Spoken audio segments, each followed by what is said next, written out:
Say, yo, Roscoe, I got a question for you, brother. Yo, Do you believe, with the state of affairs between men and women in 2020, that a marriage can last? oh, do I believe a marriage can last? My answer to that is I think that marriage in the here and now is kind of impractical, if you will, only because the divorce rates are what they are. Women aren't built the way that they used to be, in my own opinion. So there's just a lot of obstacles and a lot of changes that have happened over the years that have kind of made marriage a little less practical than it used to be. Interesting. It's funny that you say, because I don't think men are built the way that they used to be either. I think a lot of men out here lack the true spiritual leadership qualities that used to make up a man once upon a time, that true strength, like that old man granddaddy strength that you could just go to him. We live amongst a lot of really weak men, mentally weak. Yeah, The only thing on their mind, like vagina, controls their every move. They can't do anything without vagina, vagina, vagina, vagina, vagina. right. When that is your main focus as a man, how can you really stay focused on the woman that you pledged love to in front of your family, your friends, and God? However, something has been brought to our attention. The comedian Gary Owens, Yeah. his wife, Dana Duke. Kenya. Say that again. Is it Kenya Duke or Dana Duke? Kenya Duke. I'm sorry. Where did Yeah. I get Dana Duke from? It's in the thought it was fella Dana thought it was Duke. David Duke at first. Like, yeah, put the crosses on there. Yeah. But no, his wife, Kenya Duke. Sorry about that, people. She said that she's waving the white flag on their marriage after nearly 2 decades of marriage together.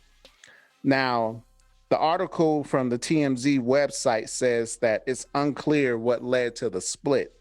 But I know that you are a fan of Mr. Owens. Let me get your take on this divorce, even though there's a lot of ambiguity with what's going on with it. I want to hear what your take is. Yeah, there's not a whole lot being said as to why the divorce is happening. But yeah, like you said, Gary is one of my favorite comedians. He's not like a top 10 dude or nothing like that. But I happen to like a lot of dudes, and he's one of those dudes that I like. But yeah, Gary, I followed him over the years, and he's just a very funny dude. A dude who now, as I follow him on social media and stuff like that, you kind of learn little pieces of their character that they put out to the public, and seems like a cool dude. So this just seems, bad from that aspect. I guess you don't want to see people who you assume to be good people to be going through bad situations. But Gary, and going through this is crazy, because now when you think of just him in particular and this situation with his wife and how it's going to affect him, when I think of the big scope, his wife and his family, and the fact that he was with a Black woman was really a big part of his act.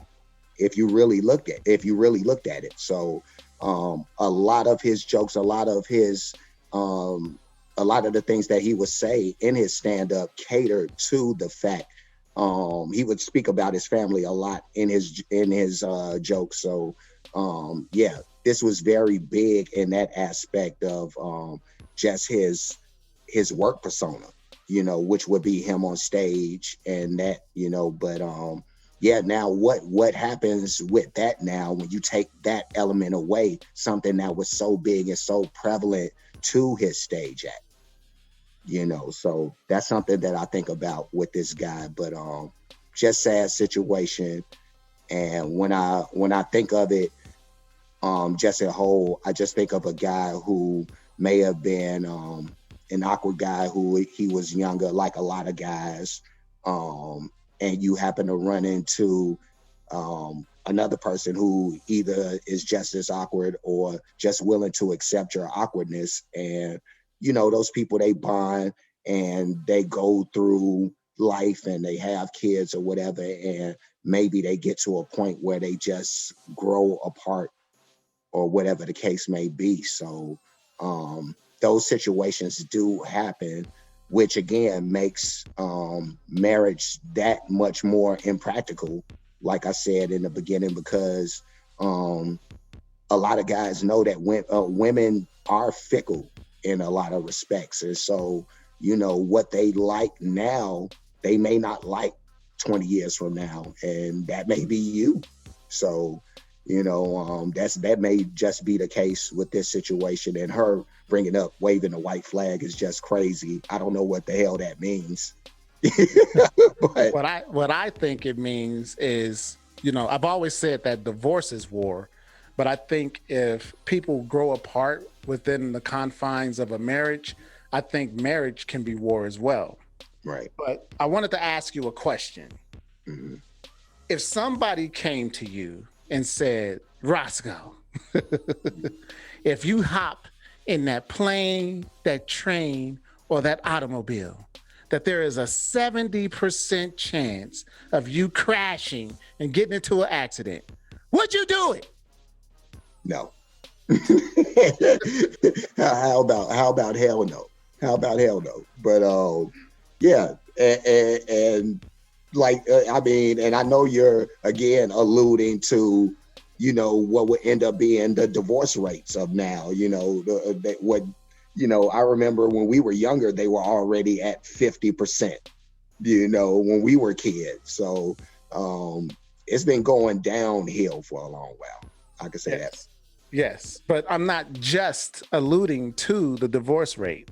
Mhm. I'm actually alluding to who initiates divorce more often. Uh-huh. It brings out, in fact, nearly 70% of divorces are initiated by women. This is according to a 2015 research study conducted by the American Sociological Association, which suggests that 2/3 of all divorces are initiated by women. But in this article, it brings out three reasons why 70% of divorces are initiated by women. It says women are more likely to feel held back by their marriages. I'm assuming that means that their careers, maybe they got married, had kids, and I wanted to do so much more with my life. I didn't want to just be a mother and a husband. I mean, and a wife to a husband. Right. It brings out psychological distress. It says women come under more psychological distress. They can't handle the responsibility of being married. Their psychology is being tampered with just by being in a marriage. And it also brings out that women often take on more of the emotional burden. That's for the household, caring for the children, the bills getting paid, caring for the husband, you name it. These are the things that drive women, I should say, to be the ones that initiate divorce 70% of the time. So the last I checked, the marriage vows go for better or for worse, right? Yeah. And you take vows for better or for worse, a vow in front of family, friends, and the Almighty, right? Yeah. But they allow emotional distress. Psychological distress. I'm sorry, and feeling held back. The last I checked, marriage was a team. So if you're a part of the team, the best you can do, like, be a good role player. Scottie Pippen was an awesome role player. He got championships because of that. Yeah. All I'm saying is, bro, when I think of Gary, I don't know Gary either. He seems like a good guy. I'm looking at his family. He looks like he has a beautiful family. Yeah. But I'm just wondering if marriage is even practical seeing that it's really ephemeral at this point in the game. Yeah. It's probably just a good idea to just try to love somebody and not take vows if you can't keep your vow, because psychologically you might be distraught. I don't know. You might Yeah. feel held back. I don't know. I'm just asking the questions. Maybe you shouldn't be trying to get married. 70% is a lot. I know if somebody told me that if I walked out of my house, there was a 70% chance that I would die, I probably wouldn't leave. I don't know, man. Yeah. Yeah. I just think, and I hope that it wasn't a situation when you talked about earlier how some men they that men, or how men are built nowadays, and we've gotten a weaker man and a lot of dudes who are just bending to these women's will, and every Gary seemed very accommodating to his wife, just being an outsider looking in. He seemed very accommodating, and you'll probably have a lot of guys who are like this, who are very accommodating to their wives and their women, and for whatever reason, again, going back to the fickleness of women, but that one thing that could turn them on could also be the thing that eventually turns them off. So, I'm just hoping that wasn't the situation to where, no, go I was ahead. gonna say, you talk about that psychological distress. I've been there. I've Yeah, been there. Oh, it's yeah, so cute that you do that. And then a little bit time goes by in the relationship. I hate that you do that. yeah, yeah. No, it's funny how that works, but yeah, women tend to manipulate the situations that way, So yeah, I just hope that situation wasn't going on with him, and he wasn't, accommodating the whole way through, and at some point maybe decided to grow a spine, and that didn't end up working out for him, when he should have put his foot down way in the beginning, but that's another subject for another time, another topic for another time rather. But yeah, just sad situation.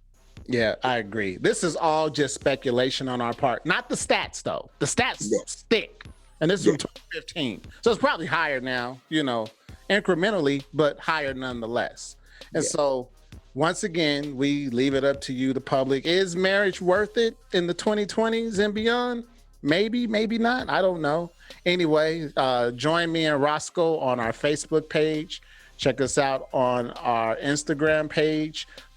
Join our YouTube page, like, comment, share, subscribe, join the Warhead family. We welcome you all. We love your opinions. We want your opinions. Participate.